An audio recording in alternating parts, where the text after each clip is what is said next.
Hello, my beautiful motorheads. Welcome to Féroce, where we inspire you to live fiercely. I'm your host, Annick. Today, we're going to cover how to choose what bike to buy. There's a lot out there in the market, so how do you figure out what bike is right for you?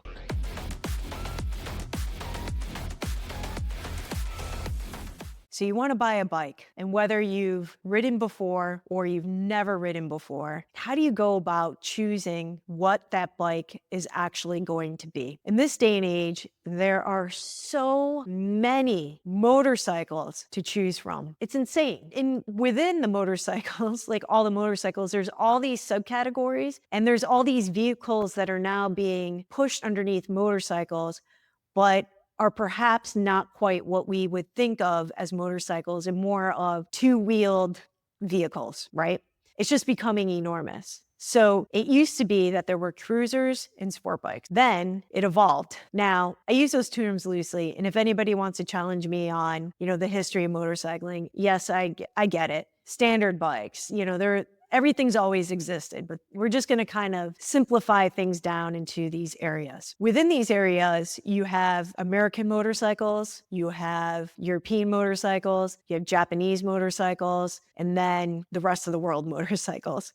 Because the funny part about all this in talking about like where the motorcycles are from, we all know at this point that they are built in countries that you probably would never be like, oh, you know what I really want? I really want a Bangladesh motorcycle. It's just not something that's been marketed yet. Okay. Now, this may happen in the future because anything could happen at this point. For the most part, we know that these marks are from certain countries, and we know that they are primarily built in other countries. But for any motorcycle in the US to be considered USA made, it has to be assembled in the US. So you can have every single part of your motorcycle created in a different country, but as long as they get shipped here and assembled here, it is an American-made motorcycle. That being said, how do you go about choosing a bike? Sometimes it's really clear, like you just know what type of motorcycle you want, which is fantastic. And in a previous episode, I talked about what are the different types of riding. It can be overwhelming to make this decision on what bike to choose if you don't feel like you have a lot of money, or in actuality, you don't have a lot of money, or you don't have a lot of room and you need one vehicle to do many different things. All of these things are going to inform what type of vehicle you're going to purchase. Now, if the sky is the limit and you have been blessed to be able to walk into any dealership or any private builder and just buy what you want, that's awesome. Kudos to you. We need people like you around because that type of person helps the whole motorcycle industry. Do not ever be jealous of the person who can afford to walk in and buy a motorcycle. Because let me tell you, most of these dealerships are owned by families across the US. They may be KTM, but the owner of the dealership is typically an individual who will then license or have a brand deal and use their space so that these different marks can be sold through their dealership. Now, the motorcycle industry, and I talked a little bit to Robert Pena about this, and I know that in future episodes for sure, I will have people from different manufacturers on here. There's a lot of questions that I want to ask them. But one of the things that is happening with the motorcycle industry currently is that it had this expansion during COVID, and now there's a contraction that is occurring. That affects everybody. When the market starts to contract, obviously sales are not happening the way that they were. Now, we could not care maybe about like the big guys. Let's just use the Japanese guys. So like Honda, Suzuki, Yamaha. Be like, whatever. Their power sports division is a small segment of their overall industry. And for Honda, under power sports, they have generators and they have different other sectors within the business. So if motorcycles didn't do well for X amount of years, Honda would typically invest in these other areas that are up and coming or showing promise or doing really well, right?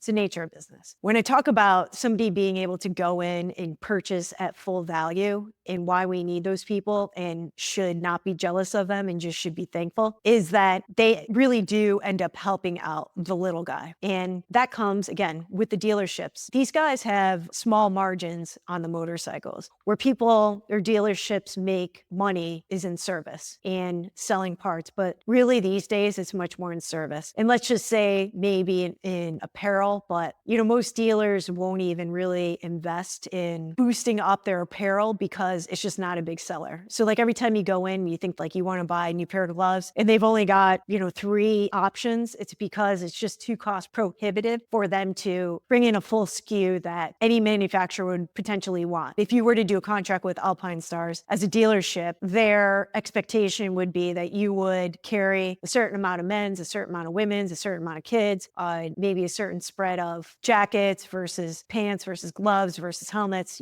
So it can get hard for dealerships to kind of stay up with that. The places that have a monopoly on that are companies that are online. We all know Revzilla, Parts Unlimited. I'm probably forgetting some of the other big guys, but these bigger warehouses where they have the ability to, they have a different type of purchasing power, and they probably are just drop shipping from the manufacturer to the garment or any of the gear that you are purchasing. The other part to people paying full price is that if you are a custom builder, the reason why you're a custom builder is that you want to build something extra special. And that oftentimes comes with a high cost of materials and a lot of hours, both of which are very expensive. You have to think of that person that shows up at the door and pays full price is almost like a patron of the arts. We need these people as creatives, in a builder, like you need a patron to be able to create. So never poo-poo the collector, never poo-poo the guy that has good money. You never know somebody's story. You don't know how much they struggled. You don't know what they went through. You don't know how they got their money. Like just, we'll leave it at that. So how do you choose a bike? You go into a dealership and there's a lot of options. If you decide to buy through a dealership or you decide to go the used route. A lot of these manufacturers have incentives. Some years the incentives are better than others. Some years some of the manufacturers are going to run programs where they're going to offer for a limited time a low APR so that you can take a loan out with maybe 0 interest or low interest. We all know, if you live in the USA, that we have very high interest rates right now. And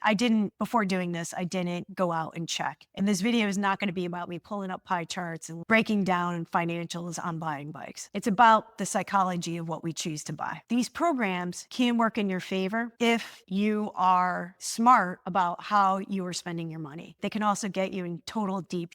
Now, motorcycles, for the most part, kind of fall underneath luxury items, right? We all can probably agree we need a car. Again, there's exceptions to every rule. So the person who decides to tell me that they only commute on their motorcycle, hats off, bro. That's awesome. But for the most part, for the majority of people, motorcycles are luxury. It's a pastime, it's a passion, it's a sport. It is where you put your extra money. The car or your daily transportation is what gets you around and what you absolutely need under all circumstances, whether that's for you, your family, for getting to work, for everything, groceries, et cetera, et cetera, et cetera. So buying a bike it's an extra, right? And how do you decide how much money you're going to spend on a bike? Frankly, these days, bikes are all over the place in price. They can start as low as $2,000 brand new up to like a dealership. I'm trying to think of what you could just walk in like a hyper bike. Let's just say 50 grand. The Kawasaki H2, I think it's the HP2. Anyway, it was shockingly expensive when it came out, right? If you're in a dealership, you're in the middle. Most people, I would say, are going to purchase a bike somewhere between $6,000 to $25,000. That's probably like the middle area. The bikes get expensive very quick, especially when you start to add on bags, luggage, special parts, aftermarket pipe. Like we're not even going to get into, let's just say, the extras. We're just going to talk about buying a motorcycle. So you have to make the decision. Do I want to get a loan out and purchase this bike? If I can't pay outright for it, do I want to get a loan? And do I want to take that loan through the dealership? Do I want to take it through the bank? I'm not a financial advisor. advisor, so I'm not going to tell you what's the best circumstance. But I think the thing to very much think about is actually what you can afford versus what you really want. It's so easy to get caught up with the Joneses, and the creep happens in a way that is unbelievable. When I used to host a bike night in Brooklyn, I was at a bar called Bar Matchless, which no longer exists. I would see over time,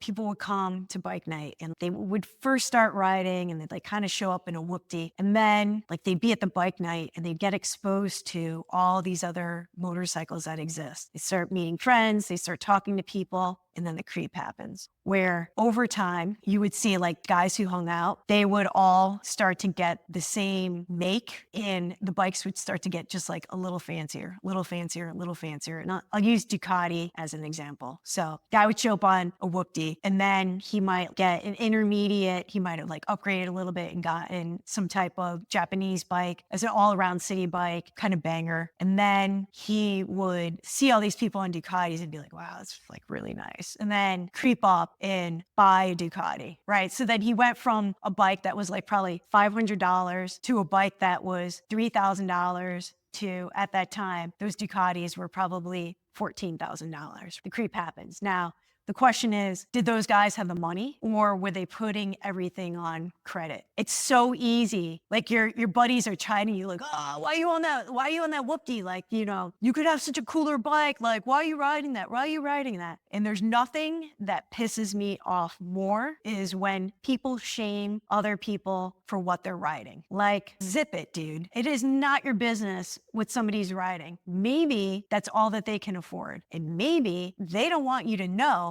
that that's all that they can afford. And maybe it's none of your business. And why do you got to comment about what somebody else is riding? Back off. As they say, stay in your own lane. Very applicable to riding. Know what I'm saying? Okay, so what do you do? What do you do? Well, I'm going to tell you the one thing that I'm absolutely going to recommend that you do not do. And this is for my ladies. Now, ladies, lean in. Especially if you're listening to this over the shoulder of your dude who rides, and he has decided to convince you to co-sign. And honestly, most of the time, it doesn't take any convincing. These girls walk in, if you are in the age between 18 to 30, and they will co-sign for their boyfriends, their baby daddy, their situationship, their hopeful, their whatever. And you know why women co-sign? Because they've got good credit. Because women are good with money. Guys, I know, you're like, she's calling us out here. I'm totally calling you out here. You're taking advantage of any female who co-signs for you. Now, you might be like, Annick, like back off on this. But let me tell you, if you're a father, a grandfather, an uncle, would you want your girl, your precious daughter, granddaughter, your niece, who you love dearly, to make a bad decision on co-signing? Because you know what happens? This typically happens in the age range between 18 to 30.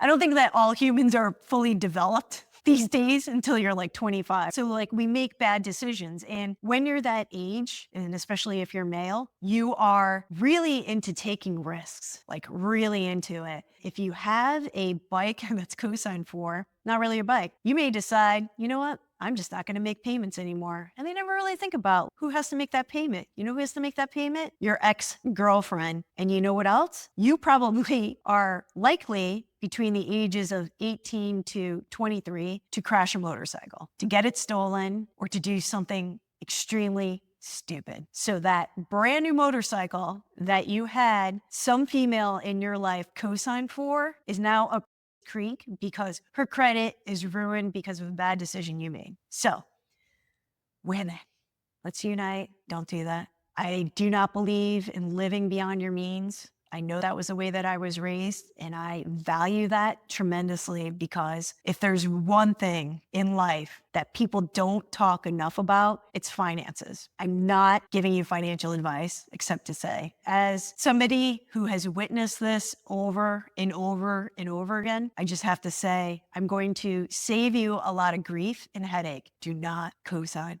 for a motorcycle. Okay? Can we all agree here? Okay. Super.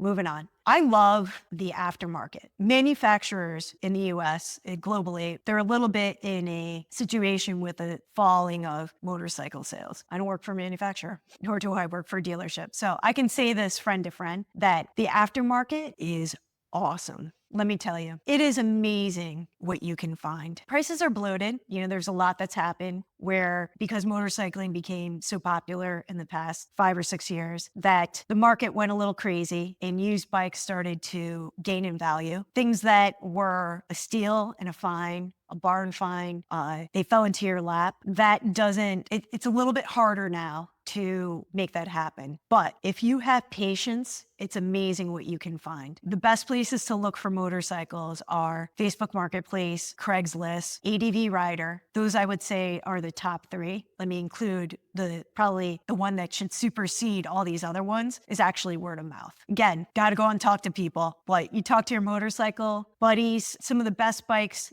that have come up or been able to purchase, or I've had friends purchase, was word of mouth.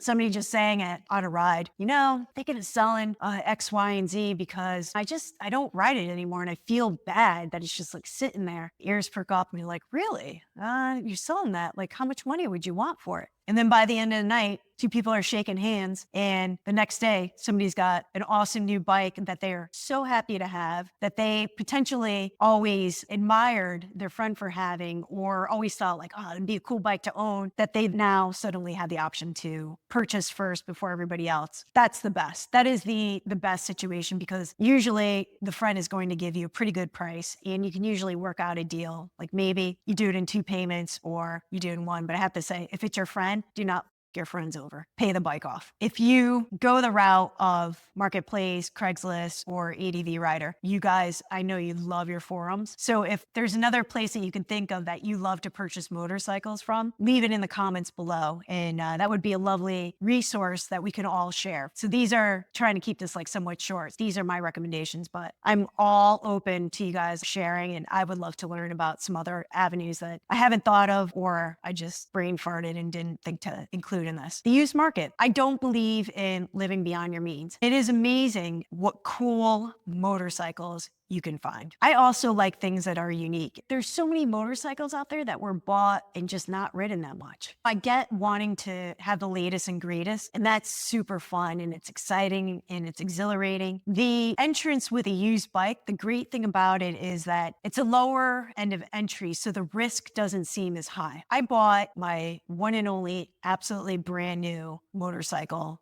off a showroom. And it was a KTM RC390. I was so pumped to buy this bike. I thought aesthetically it was gorgeous. I thought it would be interesting to own a 400, this kind of mid-range bike. I don't know. I thought it would be fun for the street. I love that KTM was doing these sport bikes, and most importantly, I fit on it. I went to the IMS shows and I sat on it. I went to the showroom and I sat on it. I was like, oh, okay, this is cool. I fit on it, so I purchased it brand new. It ended up being the worst purchase of a motorcycle I've ever made. And it was such a bummer. Number one, the dealership I bought it from, it was the first time that they had KTM. I picked it up with the BFF. Got it home. He's like, this wasn't prepped properly. And he has had a lot of experience working for dealerships and he knew immediately. We couldn't find the extra key. I'm looking through the manual, doing everything by the book because I was like so excited, right? And I didn't want to do anything wrong on this bike. And it's precious, my first brand new bike. He's like, it wasn't prepped right. And I was like, what? Sure enough, like I call them up and they gave me this song and dance about, oh, well,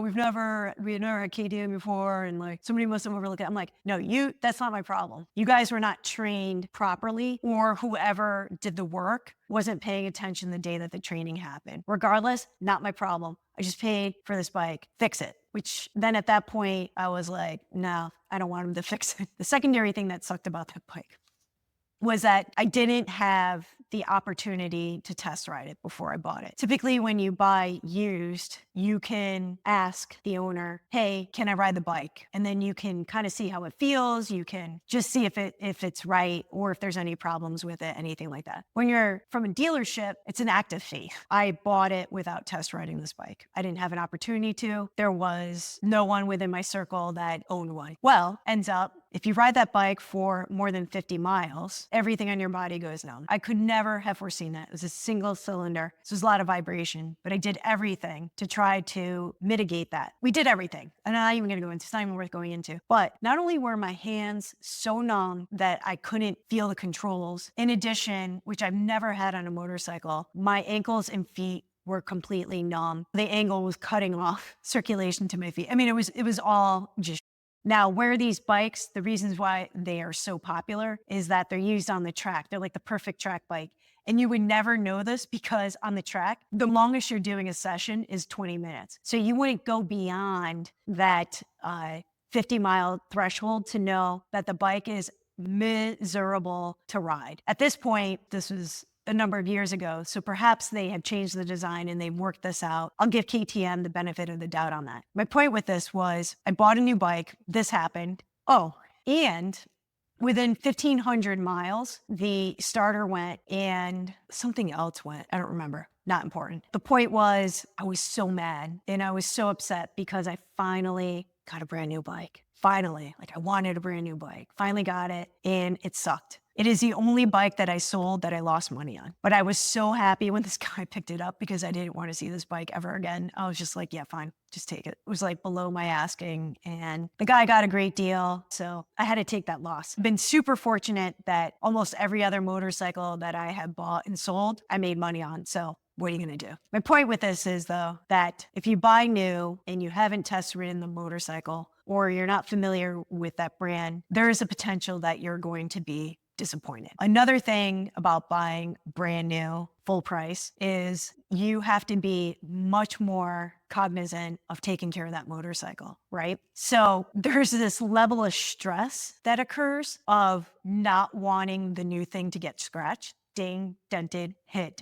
Any of it. It's a low-lying stress, but it's there nonetheless. This is where it's like everybody thinks it's going to be awesome to own an exotic sports car, but it's extremely stressful because people want to park next to it, touch it, do all the things with take selfies. It is sometimes just more fun to drive the Honda Civic Whoopty from like 1988 because who gives a what happens to it, and it's super fun. You don't care if a rock hits it. You're not terrified to go down a gravel driveway because you're like, oh my God, it's gonna chip my paint, you know? It's a stress that we need to acknowledge that when you have a nice thing, you need to take care of the nice thing because if you don't take care of the nice thing, it will quickly age and you will not be happy with the nice thing not looking so nice, right? So it's something to consider. And if you're prone to being the person who drops their bike, tips it over in the garage, or has nameless odd things happen like birds fly into it, or you hit deer every season, like whatever, you might want to consider a used bike. The other thing to consider about the used bike market is that when you pay full price for something, there's a sense of accomplishment and a sense of ease of knowing this thing's paid for. Now, if you have the brand new bike, there's also in the back of your mind of, if something happens to us, will insurance cover it? What's going to happen with my loan? What's going to, like it's just a different level of stress. You got to be prepared that you're taking that on. Now, if you're somebody who doesn't stress about anything, man, I wish I could live my life that way. That would be awesome. Working on it, but definitely a work in progress. You're a special breed. And lastly, how much is too much for a bike and how much is not enough for a bike? Well, just stay true to whatever you set your budget as. It's so easy to creep and say, I just want something that, I just want like a $500 bike. Now, if you do go the route of used, be aware, things are probably going to need to be fixed. And you have to factor that in. You have to factor in who's going to fix it. Are you going to fix it? Are you good at fixing things? Should you not be fixing things? And if you are going to pay somebody to fix things, try to align yourself with a good mechanic or a good dealership and build a rapport so that you don't feel like you're being taken advantage of, and build that trust with small things. Let them do an oil change. Okay, great. Did they forget to put the oil, the drain plug back in? Probably a big red flag. Not the people you want working on your bike. Or they did an excellent job and then you're like, okay, can you replace my chain? We go there. Can you guys now put the new tires on my bike? And build up from there versus dropping off, never having used a dealership and being like, okay, I have this whole list of things that I want you to do. Can you do it? Now, if you buy used, also something to consider. If the bike does not run, it's very important that you understand why. Some owners who are selling, some sellers, let's put it that way, may not be forthright with that information. They may know that something is wrong with that bike and they may not fully disclose it. A few things to just keep in mind when you go to purchase a bike like that is to feel the bike and see if the bike engine is hot or not. A lot of bikes don't start well in the cold, and an owner might be trying to hide that by knowing you're going to be there for 3 p.m. and at 2 o'clock starting the bike up and letting it run for an hour so that it's warm and toasty and everything works flawlessly. If you're going to commute on that bike and it doesn't start when you need it to start, or there's a potential issue that they're just covering, it's a good thing to know that up front because you may not want to purchase that bike, or you can negotiate the price on that. There's a lot that goes into choosing a bike, and it's kind of like the beginning point of it, but these are considerations that people kind of overlook. These points are actually important to bring up. None of us wants to be sold a lemon. None of us wants to feel like we've been taken advantage of. It's a horrific feeling. I see it all the time. In this particular shop, people will come for advice and then they will not listen to the advice because they're making an emotional purchase versus a logical purchase. So the advice will be given, you should really look at X, Y, and Z, do your research. This bike is known to have this, and this problem. That bike doesn't look that good to me from the ads. Take a look at this. It looks a little suspect. And I will not tell you how many times friends have come back, friends, acquaintances, friends of friends have come back, and they were saying to the person who gave them the good advice, saying that, you told me that I shouldn't have purchased that bike, and I did, and now, will you work on it? Oh, God. Yeah, maybe. If the bike is even worth working on, or, I get to overhear all these conversations, and I have to say that I really find it highly entertaining, because if you go to somebody and to ask them for advice, listen to them. If you're not going to listen to them, then don't say that you're asking for advice. Say, I'd like your opinion on this, not your advice. Two different things. With older bikes, maintenance is typically an issue. Again, this goes back to who's going to work on your bike. I'm all for people learning how to work on their bike, especially to learn some basic skills so that you understand what the bike parts are, where they are, and how to identify problems. In one of the YouTube comments, somebody had mentioned that one of the things that really irks them is when they go out for a ride and somebody shows up on a rat bike, and then they end up on the side of the road having to deal with the one person who wasn't prepared because they had poor maintenance on their bike. Let me tell you, it's annoying and everybody gets affected by it. And honestly, I find it just frankly to be really selfish. Just don't be that person. Take care of your bike before you show up. And this goes to if you have to recognize where your level of comfortability is and your skill set is. If you don't know how to do it, don't do it. If you're willing to make a costly mistake and try to learn through YouTube or advice from somebody, or even better yet, on older bikes, they've got these things called manuals. I know, it's crazy, but there were for years and years climber manuals made on how to work on your motorcycle. And let me tell you, they are amazing. And you know what's so much better about them than trying to find a YouTube video is that you can hold the book in your hand, look at it, look at the bike, look at the book, look at the bike, follow the diagrams, look at the parts, identify them. You know why that's better than going on your phone? Because this is what inevitably happens if you look at stuff on your phone. Half an hour later, you're watching a YouTube video. And it's not about your bike maintenance. It's about chickens, or I don't know, swimming pools, or who knows what, or you're answering 5 texts or whatever, and you totally forgot what you were doing, and then you don't even remember where you found the video that you were trying to, it's a debacle. So I'm all for books. Books are great. Reading's great. Let's do more of it. I'll end on that. So to sum it up, some of the key things about choosing a bike is identifying what your budget is, identifying whether you're going to buy through a dealer or secondhand, identifying if you are going to purchase something that you will or will not work on, identifying whether or not you want a project, identifying whether or not you are prepared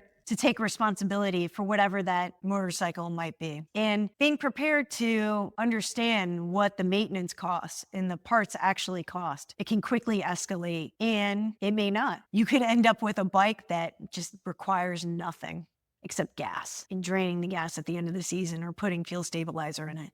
There's a lot of motorcycles out there that are actually like that, but there's also a lot that require a lot of special attention and needs. They're like the children, precious. Need to take care of them, love them, own them.